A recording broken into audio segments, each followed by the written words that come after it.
قال المؤلف والمفسر رحمه الله تعالى ادام النفع بقلوبه وعلومكم في الدارين آمين إلى أن قال يخبر تعالی عن حلمه بخلقه مع ظلمهم۔ اب اللہ خبر دیتے ہیں ان آیات میں کہ اللہ کا کتنا بڑا کرم اور حلم ہے کہ لوگ ظلم کر رہے ہیں لیکن وہ پکڑ نہیں رہے۔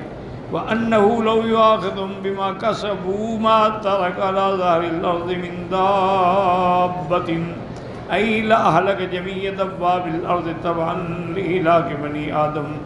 اور اگر اللہ تبارک و تعالیٰ ان کو ان کے گناہوں پہ پکڑنا چاہیں تو پھر زمین پہ کوئی جاندار چلنے والا نہیں ہوگا۔ اب جب سب چیز ختم ہو جائے گی تو پھر بنی آدم کے رہنے کی کیا ضرورت ہے؟ ہلاک بنی آدم، چونکہ جب بنی آدم ختم ہو گئے پھر جانوروں کی اور چیزوں کی کس کو ضرورت ہے؟ وَلَٰكِنَّ الرَّبَّ جَلَّ جَلَالُهُ يَحْلِمُ وَيَسْتُرُ۔ یہ اللہ کی شان ہے کہ اللہ تبارک و تعالیٰ مہلت دیتے ہیں اور پردہ ڈالتے ہیں۔ وَيَنظُرُ إِلَىٰ أَجْلٍ مُّسَمًّى أَيْ لَا يُعَاجِلُهُم بِالْعُقُوبَةِ، اور ان کو مہلت دیتے ہیں اس وقت مقرر تک، یعنی ان کو عذاب دینے میں جلدی نہیں فرماتے۔ إِذْ لَوْ فَعَلَ ذَلِكَ بِهِمْ لَمَا أَبْقَىٰ أَحَدًا، اگر اللہ ایسا فرماتے تو کوئی بھی دنیا میں باقی نہ رہتا۔ قال سفیان الثوری عن ابی اسحاق بن ابی الاحوص انه قال كاد الجهل ان يعذب بذنب بني آدم۔ حضرت سفیان ثوری فرماتے ہیں ہو سکتا ہے کہ وہ زمین پہ چلنے والا کیڑا جو ہے وہ بھی بنی آدم کے گناہوں کی وجہ سے ہلاک ہو جائے گی۔ جب بنی آدم ہلاک ہوں گے تو ہر چیز ہلاک ہو جائے گی۔ وَقَرَأَ الْآيَةَ وَلَا يُؤَاخِذُ اللَّهُ النَّاسَ بِظُلْمِهِمْ وَلَوْ يُؤَاخِذُ اللَّهُ النَّاسَ بِظُلْمِهِمْ مَا تَرَكَ عَلَيْهَا مِن دَابَّةٍ وَقَدْ رَوَى الْأَعْمَشُ عَنْ أَبِي هُرَيْرَةَ قَالَ عبداللہ قادر الجعل ان يحلق في جوہرہ، کہ وہ جانور جو ہیں کیڑے مکوڑے وہ بھی اپنے بلوں کے اندر ہلاک ہو جائیں بخطیت بنی آدم کے گناہوں کی وجہ سے۔ جب اللہ عذاب دیں گے تو سب کچھ ختم ہو جائے گا۔ وقال ابن جرير حدثني محمد بن المثنى حدثنا اسماعيل بن خليل الخزاعي قال حدثنا محمد بن جابر الحنفي عن يحيى بن ابي كثير عن النبي صلى الله عليه وسلم قال سمع ابو هريرة وهو يقول ان الظالم لا يضر الا نفسه قال فالتفت اليه فقال بلى والله حتى ان العبارة تموت في وكرها بظلم الظالم۔ حضرت سیدنا ابی ہریرہ رضی اللہ تعالیٰ عنہ نے سنا کہ ایک آدمی کہہ رہا ہے کہ ان ظالم، ظلم کرنے والا اپنے آپ کو نقصان دے رہا ہے، کسی اور کو نقصان نہیں دے رہا۔ آپ نے جب دیکھا تو حضرت ابو نے فرمایا کہ ہاں بالکل تم نے ٹھیک کہا، واللہ اللہ کی قسم ہے، حتیٰ کہ وہ جانور جو اپنے بارہ کہتے ہیں، وہ چڑیا جو اپنے چھوٹے چھوٹے خوبصورت قسم ان کو ہبارہ کہتے ہیں، کہ وہ بھی اپنے گھونسلے میں ختم ہو جائیں گے بظلم ظالم، اس ظالم کے ظلم کرنے سے۔ جب عذاب آئے گا تو کوئی چیز بھی باقی نہیں بچے گی۔ وقال ابن حدثنا علي بن الحسين قال انبانا الوليد بن عبد الملك قال حدثنا عبد الله بن شرحبيل حدثنا سليمان بن سلمة بن عبد الله عن أمه أبي مشجعة بن ربيعي عن أبي الدرداء رضي الله تعالى عنه قال ذكرنا عند رسول الله قال إن الله لا يؤخر شيئا إذا جاء أجله وإنما زيادة العمر بالذرية الصالحة يرزقها الله العبد فيدعون له من بعده ويلحقه دعاؤهم في قبره فذلك زیادت العمر۔ حضرت ابی الدرداء رضی اللہ تعالیٰ عنہ سے روایت ہے کہ ہم حضور کی خدمت میں بیٹھے تھے کہ آقا نامدار نے فرمایا کہ اللہ نے جو کسی کی عمر مقرر فرمائی ہے اس میں کوئی تبدیلی نہیں ہوتی، نہ وہ بڑھے گی نہ کم ہوگی۔ لیکن یہ جو آتا ہے کہ اگر کوئی آدمی اپنے والدین کی اطاعت کرے تو اس کی عمر بڑھ جاتی ہے، فرمایا اس عمر بڑھ جانے کا معنی یہ ہے کہ اللہ اس کو اولاد صالح عطا فرماتی ہے، حتیٰ کہ جب وہ بندہ مر جاتا ہے تو وہ اولاد صالح اس کے لیے دعائیں کر رہی ہے، خیرات کر رہی ہے، صدقہ کر رہی ہے، اور سارا ثواب جو ہے اس کو قبر میں بھی پہنچ جا رہا ہے۔ یہ ہے زیادت العمر۔ اور بعض علماء نے یہ بھی فرمایا ہے کہ عمر کے بڑھ جانے کا معنی یہ ہے کہ اس تھوڑے سے وقت میں اللہ برکتیں ڈال دیتے ہیں۔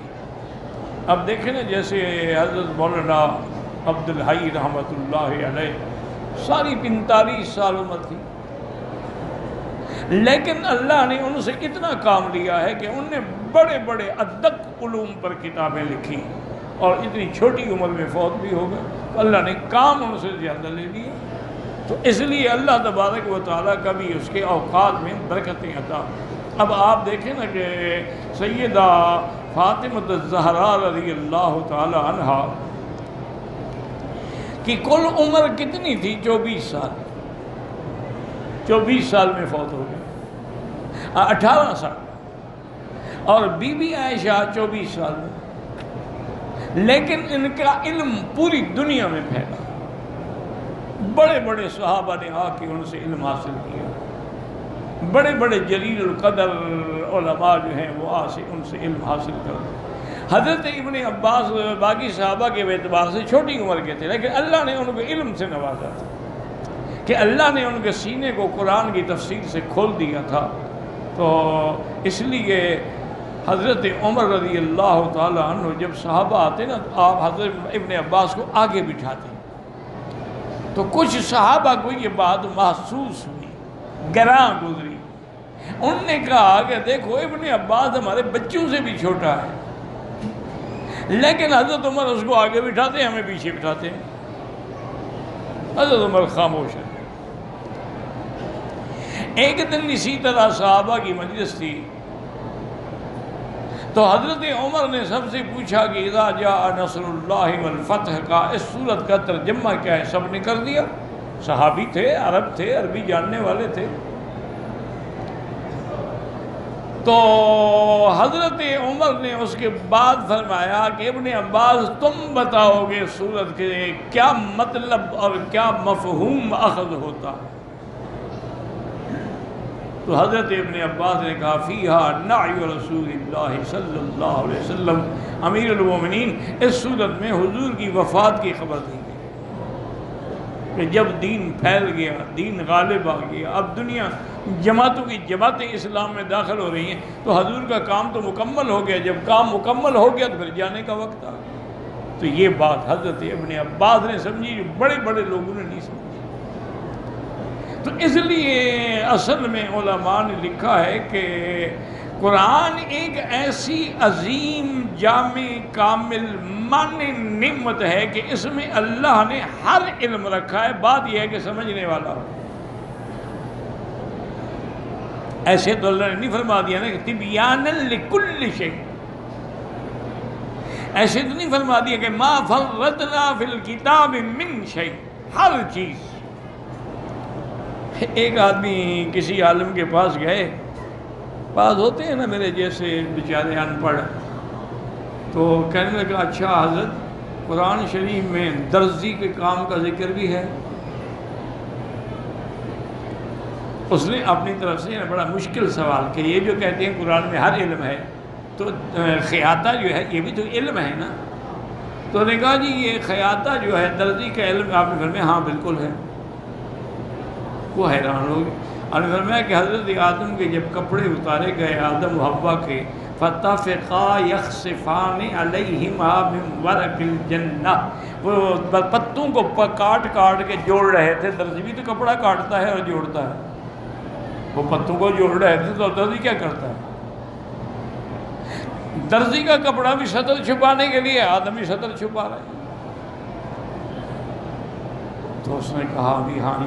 تو اس لیے علماء فرماتے ہیں کہ اگر قرآن پہ نظر ڈالیں، مثلا درخان کا کام ہے، موجود ہے قرآن میں کہ اللہ نے نوح علیہ السلام کو حکم دیا وَاصْنَعِ الْفُلْكَ بِأَعْيُنِنَا، بناؤ کشتی جیسے ہم آپ کو تعلیم دیں۔ تو جبریل علیہ السلام نے تعلیم دی، اور سب سے پہلے لکڑی کا کام جو ہے وہ حضرت نوح علیہ السلام نے کیا، تو قرآن میں موجود ہے۔ لوہار کا کام بھی قرآن میں موجود ہے۔ اللہ فرماتے ہیں کہ ہم نے حضرت داؤد کے ہاتھ میں وَأَلَنَّا لَهُ الْحَدِيدَ، لوہے کو نرم کر دیا۔ أَنِ اعْمَلْ سَابِغَاتٍ وَقَدِّرْ فِي السَّرْدِ، کہ آپ زرہیں بنائیں اور جیسے چاہیں بنائیں۔ حضرت ہاتھ سے موڑ لیتے تھے لوہے کو، تو اب لوہے کا کام بھی تو ثابت ہو گیا۔ اسی لیے کسی ایک اور آدمی کے دماغ میں خلل آیا، تو تو اس نے کسی آدمی سے پوچھا کہ حضرت قرآن پاک میں حساب یعنی ضرب تقسیم جمع اس کا بھی کوئی علم ہے؟ آپ نے فرمایا ہاں بالکل اس کا علم ہے. فی کل سنبلۃ 100 حبہ، کہ اللہ تبارک و تعالیٰ 700 گنا ثواب بڑھاتے ہیں. جیسے فی کل سنبلۃ، جیسے ایک سٹہ ہو اس میں 100 دانہ ہو تو 7 ہوں تو 700 ہو جائے گا. تو تقسیم تو ثابت ہو گئی، ضرب تو ثابت ہو گئی. اس لیے علماء نے فرمایا کہ علوم فلکیات ہوں یا طبقات الارض ہوں، جس علم پر بھی آپ نظر ڈالیں گے قرآن میں موجود. وَقُلْ وَعَلَامَاتٍ وَبِالنَّجْمِ هُمْ يَهْتَدُونَ. اسی طرح اللہ فرمایا كَذَلِكَ نُرِي إِبْرَاهِيمَ مَلَكُوتَ السَّمَاوَاتِ وَالْأَرْضِ. یعنی کوئی ایسی چیز نہیں ہے جو اس کے اندر نہ ہو. احکام دیکھیں، حدود دیکھیں، قصاص دیکھیں، حلال و حرام دیکھیں، عورتوں کے مسائل دیکھیں، میراث کے مسائل دیکھیں، فرائض دیکھیں، نکاح دیکھیں، تو سب اللہ کے قرآن. لیکن شرط یہ ہے کہ قرآن پاک کو کوئی سمجھنے والا ہو، کہ قرآن پاک جو ہے اللہ کی ایک ایسی جامع کتاب ہے کہ کوئی بات ایسی نہیں چل. تو انہوں نے کہا اصل وجہ یہی ہے. اس کی عمر کیسے بڑھ جاتی ہے؟ انہوں نے کہا ہاں اللہ اس کو صالح اولاد عطا فرما دے. اولاد صالح جو ہے نا، یاد رکھو یہ بڑی نعمت ہے. اور اولاد طالح جو ہے یہ آدمی کے لیے عذاب ہے. اسی لیے ایک حدیث میں یہ بھی دعا ہے حضور کی، اللہم انی اعوذ بک من امرأۃ یشیبنی قبل المشیب واعوذ بک من ولد یکون وبالا علی. کہ یا اللہ مجھے اس عورت سے بھی پناہ دے جو مجھے بڑھاپے سے بھی پہلے بوڑھا کر دے. رات دن لڑائی، دماغ کھا جائے، آدمی کا قصہ ختم ہو جائے. اور مجھے اس اولاد سے بھی بچانا جو میرے لیے وبال بن جائے، کہ ہر جو لوگ ہیں وہ تمہارے بیٹے نے یہ کیا، تمہارے بیٹے نے. اب اس بیچارے نے کچھ نہیں کیا لیکن ذلیل تو باپ ہو رہا ہے. اس سے بھی اللہ کے نبی نے پناہ مانگی ہے. اور ذریت صالحہ جو ہے، ربنا ہب لنا من ازواجنا وذریاتنا قرۃ اعین. اور یہ بھی یاد رکھنے کہ جب آدمی مر جاتا ہے اس کے عمل رک جاتے ہیں، لیکن 3 عمل جاری رہتے ہیں. اذا مات بنی آدم انقطع عملہ الا من 3. وہ 3 عمل کیا ہے؟ صدقۃ جاریۃ. تم نے کہیں کنواں لگایا، مدرسہ بنایا، مسجد، وہ جب تک وہاں چلتا رہے گا تیرا ثواب لکھا جائے گا. او علم ينتفع به، یا تم نے کسی کوئی عالم ہے علم پڑھائے، آگے پڑھا رہے ہیں، طالب پھر طلباء کے طلباء. یعنی آپ دیکھیں نا کہ علم کی برکت ہے. ہم جانتے بھی نہیں. ابھی چند دن پہلے مجھے ایک آدمی ملا، اس نے کہا حضرت میں نے انڈونیشیا میں مدرسہ بنایا ہے، الحمدللہ ثم الحمدللہ. میرے مدرسے سے اس وقت تک 20,000 طلباء عالم بن کے فارغ ہو چکے ہیں اور میں آپ کا شاگرد ہوں. اب مجھے تو یاد ہی نہیں تھا کہ اس نے کب، میں نے کہا تم نے کب پڑھا تھا؟ انہوں نے کہا حضرت میں نے 10 سال پہلے آپ سے ترمذی بھی پڑھی تھی، ابو داؤد بھی پڑھا تھا اور جلالین بھی پڑھی تھی. تو اب یہ ہے کہ علم بھی ایک ایسی نعمت ہے کہ یہ آگے بڑھتا ہے، کم نہیں ہوتا. اور اسی طرح فرمایا ولد صالح یدعو لہ، اگر وہ اپنی اولاد اچھی چھوڑ گیا اور دعائیں مانگ رہے ہیں، رب ارحمہما کما ربیانی صغیرا، رب ارحمہما کما ربیانی صغیرا. تو اس لیے یہ زیادت فی العمر ہے. قول تبارک وَيَجْعَلُونَ لِلَّهِ مَا يَكْرَهُونَ. اللہ نے فرمایا ان بدبختوں کو دیکھو کہ اللہ کے لیے وہ چیزیں بناتے ہیں جس کو خود پسند نہیں کرتے. اے من البنات من الشرکاء الذین هم عبیدہ وهم یانفون ان یکون عند احدهم شریک لہ فی مالہ. یہ اللہ کے لیے لڑکیاں بناتے ہیں، اللہ کے لیے شرکاء بناتے ہیں، اور یہ اپنے مال میں، جائیداد میں تو کسی کو شریک نہیں بناتے لیکن اللہ کے شریک بناتے ہیں. میں دیکھو اس بدبخت ہیں، ان کو کہو بھی تمہارے مکان میں میرا حصہ ہے، تمہارا کیوں حصہ ہے بھائی؟ تو یہ اپنے مال میں کسی کو شریک کرنا نہیں چاہتے، میں خدائی میں شریک کر لوں گا. وَتَصِفُ أَلْسِنَتُهُمُ الْكَذِبَ أَنَّ لَهُمُ الْحُسْنَى أي إنكارا عليهم في دعواهم مع ذلك أنهم الحسنى في الدنيا وإن كان ثم معاد ففيه أيضا لهم الحسنى. اور یہ کافر پھر یہ بھی دعویٰ کرتے ہیں کہ ہمارے لیے دنیا میں بھی بہتری ہوگی، اور اگر آخرت ہوئی جیسے تم کہتے تو وہاں بھی ہمارے لیے بہتری ہوگی. وہاں بھی ہمیں دولت ملے گی، آرام ملے گا۔ وَإِخْبَارٌ عَنْ كِيلِ مَنْ قَالَ مِنْهُمْ كَقَوْلِهِ وَلَئِنْ أَذَقْنَا الْإِنسَانَ مِنَّا رَحْمَةً ثُمَّ نَزَعْنَاهَا مِنْهُ إِنَّهُ لَيَئُوسٌ كَفُورٌ، اگر ہم بندے کو اپنی رحمت دیتے ہیں، نعمت دیتے ہیں، پھر ہم چھین لیتے ہیں تو اب وہ مایوس بھی ہو جاتا ہے اور ناشکرہ بھی ہو جاتا ہے۔ وَلَئِنْ أَذَقْنَاهُ نَعْمَاءَ بَعْدَ ضَرَّاءٍ مَسَّتْهُ يَقُولُنَّ ذَهَبَ السَّيِّئَاتُ إِنَّهُ لَفَرِحٌ فخور، اگر ہم ان کو مصیبت کے بعد نعمت عطا فرمائیں، اچھا وہ تکلیفیں چلی گئی بھئی اب بڑا خوش ہو رہا ہے۔ فَلَئِنْ أَذَقْنَاهُ رَحْمَةً مِّن بَعْدِ ضَرَّاءٍ مَسَّتْهُ يَقُولُ هَٰذَا لِي، اور جب ان کو تکلیف کے بعد کوئی نہیں، وہ کہ ہاں یہ تو میرے لیے ہے۔ وَمَا أَظُنُّ السَّاعَةَ قَائِمَةً، مجھے تو کوئی گمان نہیں کہ قیامت ہوگی۔ وَلَئِن رُجِعْتُ إِلَىٰ رَبِّي أَنَّ لِي عِندَهُ لَلْحُسْنَىٰ، اور اگر ہوئی تو پھر جب ہم اللہ کی طرف جائیں گے قیامت میں وہاں بھی ہمارے لیے خیر ہی خیر ہوگی۔ فَلَنُنَبِّئَنَّ الَّذِينَ كَفَرُوا بِمَا عَمِلُوا وَلَنُذِيقَنَّهُم مِّنْ عَذَابٍ غَلِيظٍ، اللہ نے فرمایا قیامت میں ہم ان کو سب بتلائیں گے تم نے کیا کیا ہے، اور ان کو عذاب دردناک چکھائیں گے۔ جیسے اللہ فرماتے ہیں أَفَرَأَيْتَ الَّذِي كَفَرَ بِآيَاتِنَا وَقَالَ لَأُوتَيَنَّ مَالًا وَوَلَدًا، دیکھو اس بندے کو جو میرے آیات، میرے احکام، میری کتاب قرآن کا انکار کرتا ہے لیکن اس کے بعد فخر کرتا ہے دیکھو میرے پاس مال ہے، اولاد ہے۔ اخبارا عن احد الرجلين انه قد دخل جنته وهو ظالم لنفسه قال ما اظن ان تبيد هذه ابدا، کہ وہ اپنے باغ میں جب گیا اور باغ کو دیکھا تو اس نے کہا کہ اچھا مجھے گمان ہے یہ کبھی ختم نہیں ہوگا، کبھی قیامت نہیں ہوگی۔ وما اظن الساعة قائمة، کوئی گمان نہیں کہ قیامت ہو۔ وَلَئِن رُجِعْتُ إِلَىٰ رَبِّي لَأَجِدَنَّ خَيْرًا مِّنْهَا مُنقَلَبًا، اگر ہوئی قیامت وہاں بھی پھر ہمیں اس سے بہتر ملے گا۔ وَجَمَعَ هَٰؤُلَاءِ بَيْنَ أَمْرِ السُّوءِ وَتَمَنَّى الْبَاطِلَ بِأَن يُجَاوَزَ عَلَىٰ ذَٰلِكَ حَسَنًا، یہ دیکھو اللہ فرماتے ہیں بدبختوں نے یعنی اعمال برے کر رہے ہیں اور تمنا کر رہے ہیں کہ ہمیں اس کا بدلہ بڑا اچھا ملے گا۔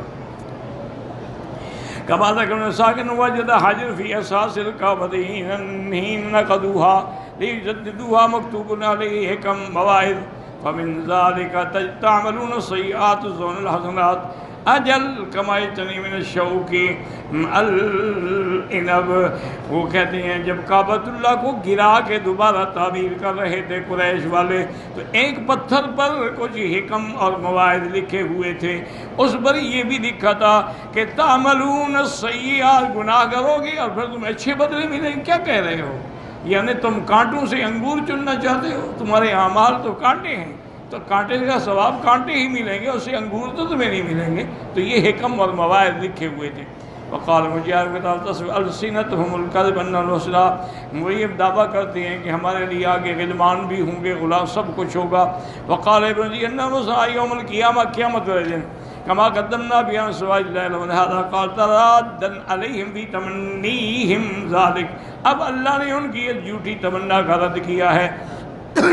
فرمایا لا جرم، حق کر دیا، بالکل یہ پکی بات ہے، لا بد منہ ان لہم النار، ان کے لیے قیامت میں جہنم کی آگ ہوگی، وانہم مفرطون، بعض کہتے ہیں اس کو بھولے ہوئے ہیں، بعض کہتے ہیں کہ اس کو جزائے کیا ہوا ہے۔